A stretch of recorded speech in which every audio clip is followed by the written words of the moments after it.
These are all things showing the partisanship of the actors here. And I want to get to David Plouffe, because that's really what the heart of all of this is. David Plouffe was one of the two political operatives who helped bring a young politician named Barack Obama up from the city of Chicago to the presidency. He was Barack Obama's campaign director.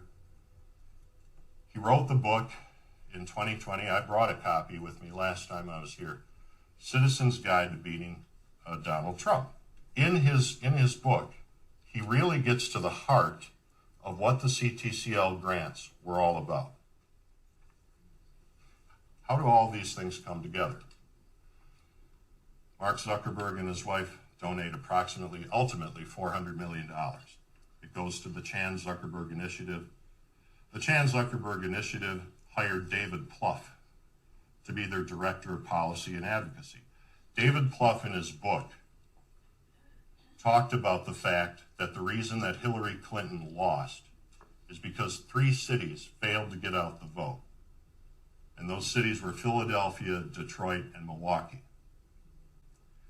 And then he went on to note in a November 11, 2020 editorial to the New York Times that another reason that Hillary Clinton failed to win is that she did not focus on getting out the vote of the African American communities, of the African American citizens. And so who do the CTCL grants favor? Who do they target for their get out the vote grants? Unsurprisingly, because David Plouffe is setting the table and setting the roadmap for the plan by helping to distribute $330 million to the Center for Tech and Civic Life with the former Obama fellowship, Tiana Epps Johnson, and CEER, Center for Election Innovation and Research, David Becker, who came here with his election official legal defense fund, telling everyone that Megan Wolfe and Weck ran the best election in the history of the country and is a shining model for the world. Well, all these people who ran such a shining model of the world are sure shy when it comes to talking with the Office of Special Counsel about what they did and why they did it. The reason they don't want to come forward is because it's pretty apparent from this grid.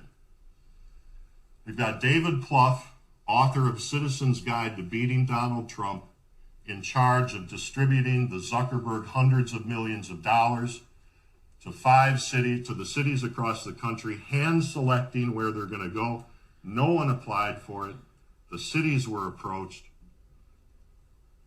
And then we have the $8.8 million Zuckerberg 5 grants to the 5 cities in Wisconsin. And then parallel, so on the back end, when questions are being asked, there's also Zuckerberg money available to pay for the defense and the obstruction and the cover-up of the officials who participated in this partisan scheme.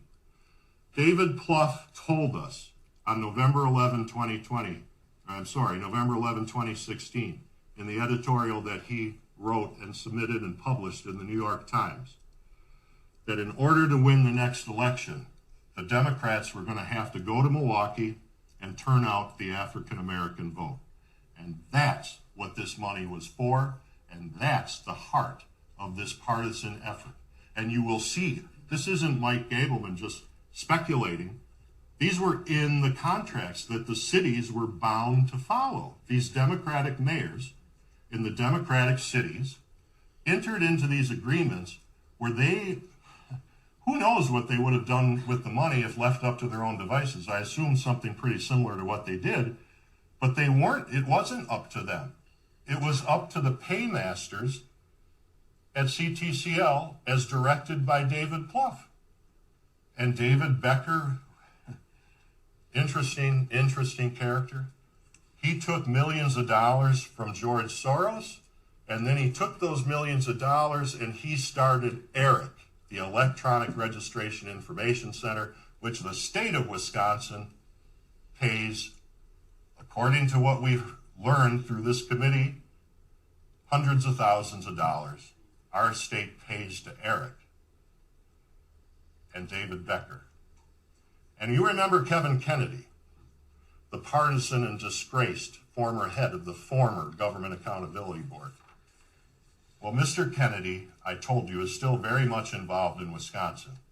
He sits on the 5-man, and yes, they're all men, the 5-man board of directors of the Center for Election Innovation and Research, along with David Becker. David Becker is also a board member of ERIC, along with President Megan Wolfe, the administrator of our state elections commission. David Becker has been a busy, active man in Wisconsin. He was a former lawyer at the Department of Justice. After he left Justice, he went to the Pew Charitable Trust. In 2012, with seed money from George Soros, he founds ERIC. Megan Wolfe becomes the chair or president of ERIC's board. Very much interested in all of the CTCL grants. I feel very comfortable making this statement. And if I'm wrong, I invite any of the people who I've reached out to talk about this, including Megan Wolfe, to come and tell me that I'm wrong. Because as I stand here today, based upon all of the available information, the stated purpose of the Zuckerberg grants, as washed through Center for Tech and Civic Life, that is, COVID safety, was a mere pretext for a partisan get-out-the-vote campaign. I already contrasted how Megan Wolfe sent, unlike CTCL, when Ms. Wolfe had federal money to distribute it, she sends the information to all 1,822 Wisconsin clerks, and they come up with a formula. Ms. Wolfe did. She came up with a formula for distributing the money based on the number of residents per jurisdiction, and everyone was treated equally across this state of Wisconsin. She didn't just pick out 5 cities and then award some subjective amount of money and then tell them what to do with it. She made it available to everyone, like a legitimate grant maker does. And the other reason we know it's a pretext, there's no record in front of us that any of the 5 cities needed any kind of protective equipment or money from CTCL to buy it. Our Wisconsin cities were doing just fine, thanks to the federal government and the state of Wisconsin, in providing money to our clerks so that we could see to the safety of our own citizens. There's no showing in any of the information that I've reviewed to indicate that any of this money from CTCL was necessary for anything related to its stated purpose of COVID safety. But then the contract terms were written further, and the contract terms, the directives from CTCL, were to get out the vote, mainly among people of color and African Americans, just like David Plouffe told them to do. So how much of the 8.8 million went to get out the vote? About 2.57 million. The agreement, as we detail in the report, was called the Wisconsin Safe Voter Plan. The Wisconsin Safe Voter Plan is quite an odd name for an agreement whose subject matter had nothing to do with COVID safety and everything to do, literally by its own terms, with get out the vote, follow David Plouffe. It doesn't literally say follow David Plouffe's plan, but that's what they did.